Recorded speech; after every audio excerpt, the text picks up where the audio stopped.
Hi,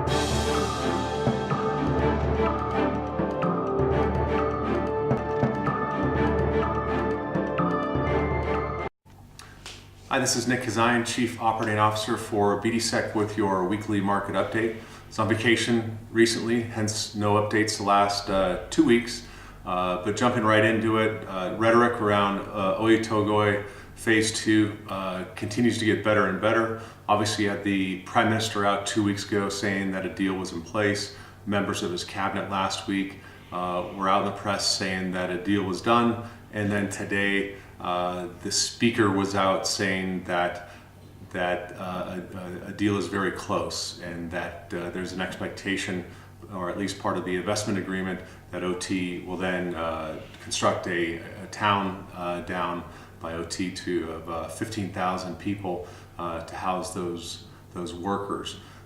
Stocks have rallied very strongly in response to these comments, at least the foreign listed stocks.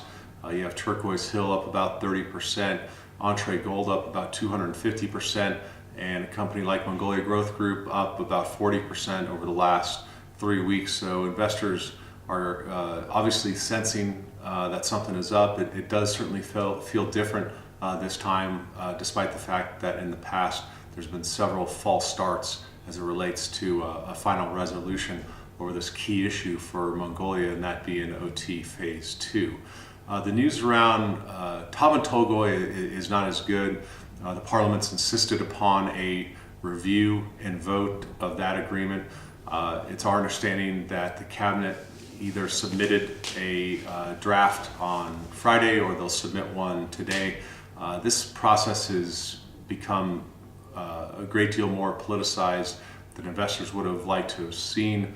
But Shenhua did just announce yesterday, in fact, that they've agreed to buy a large amount of coal from the company, that being Mongolia Mining Corp, and that should actually keep Mongolia Mining Corp above water while the politicians sort this one out.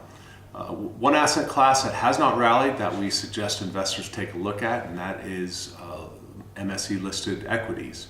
Many of these companies trade for 5-7 times trailing earnings. Several of them saw earnings and revenue growth in the range of 20 to 40%. And so investors in these companies are going to benefit in several ways should this deal get done. So you're going to have leverage to the local economy, which is very strong, and you have these companies that have already grown quite strongly during the downturn. Earnings will only get better for them when things get better. You have multiple expansion, and again, a 5 or 7 multiple on trailing earnings is quite cheap for companies growing revenues in excess of 20%. That multiple should be 3, maybe even 4 times what it is, and so investors get leverage from that standpoint as well. And last but not least, you get the benefit for the increase in the inevitable increase in the Mongolian tugrik.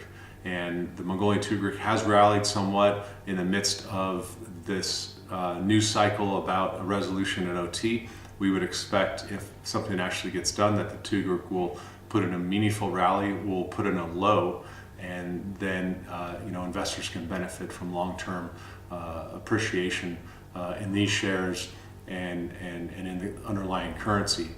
So we'll leave it at that. Thank you for tuning in, and we'll be back with an update next week. Thanks much.